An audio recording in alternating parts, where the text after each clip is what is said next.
Ahmed Wadak, thanks for joining us. There were warnings that there was going to be a terrorist attack. In fact, the German foreign minister said that they had good intelligence that there was going to be an attack at the airport. Yet, despite those warnings, these suicide bombers were able to get through and detonate their explosives. As Ambassador Omar Samad pointed out a moment ago, there are serious questions that raises. How did they get through all those checkpoints? How did they get through right up to the airport perimeter with their explosives? So what does this tell us about the security situation in Kabul right now?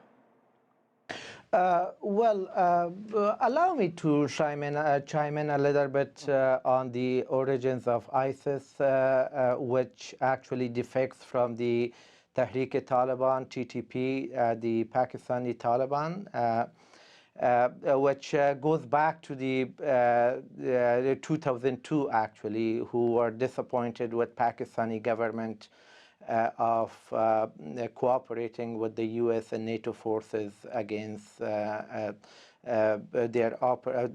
Taliban's operations and so on and so forth. So, after Pakistani forces waged a war against TTP, they defected to the eastern part of Afghanistan in Achin district of Nangarhar province. So that's where they first operated, and then they moved. The second province was Jowzjan.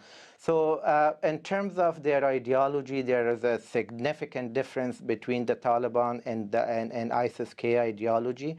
ISIS-K that pledges allegiance to the original ISIS originated in Syria and Iraq, for example, by al-Baghdadi. They have universal ambitions, but the Taliban don't have universal ambitions.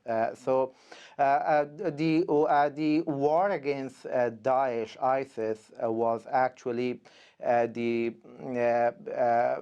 Afghan government army and the NATO forces were not that much effective as much as the Taliban were effective. The intelligence community agree upon Ahmed, that. I just want to interrupt you there for a minute, because there have been some reports about this group. According to the Wall Street Journal, they're a relatively small group, numbering between 1,500 and 2,200. And one other thing the Wall Street Journal said about them is that most of them in Afghanistan are not actually Afghans, but come from Pakistan, Uzbekistan, and Tajikistan. Exactly. Exactly. So we already knew the origins of ISIS-K, and